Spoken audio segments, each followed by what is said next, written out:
Alright, so the advent of code day 10 is out, and I already want to start solving it and streaming it.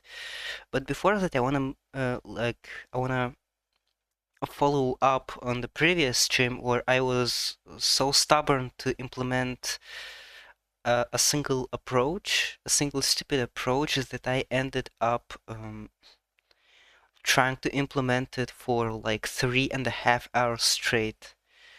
It was very complicated and it didn't really work. uh, the point of that approach was that for each rectangle and for each horizontal row in that rectangle, I was trying to see if that row was inside the polygon, and I did that by iterating from left to the right edge of the row, and see and like seeing if I collide with vertical edges of the polygon, and if I collide with any of them I either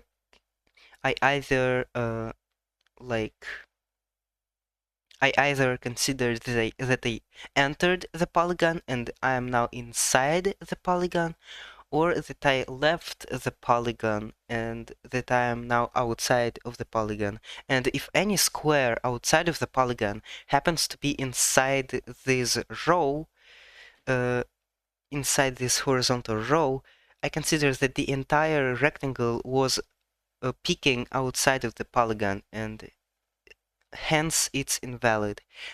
It's kind of similar to how font renderers uh, render TTF fonts, and it's also really hard to implement. There's like a bunch of edge cases. I did not end up solving it right. But anyways, that approach was horrible. It just doesn't work. It's too complex.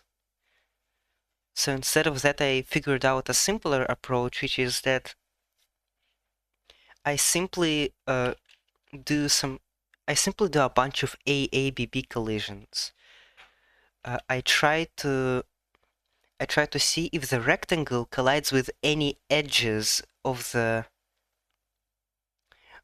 polygon. But I can't just check if it collides with the edges of the polygon, because like if I have a rectangle that goes from this square to this square, I kind of don't care about colliding with these things because like it's still inside the polygon. So the way I try to solve it is that I simply cut the edges. I simply cut the edges of the rectangle. I like cut the left edge, the bottom edge, the right edge, and the top edge, and then I checked if it intersects with any edges of the polygon, which is done in a loop. I assume that it's going to be kind of slow, but actually it's pretty fast. Let's try to time it. Yeah, it's just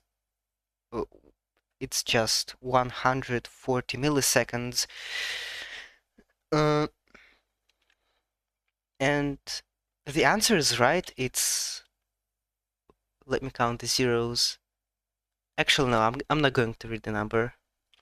I can just compare it. Yeah, the answer is the answer Teals is right. It's correct.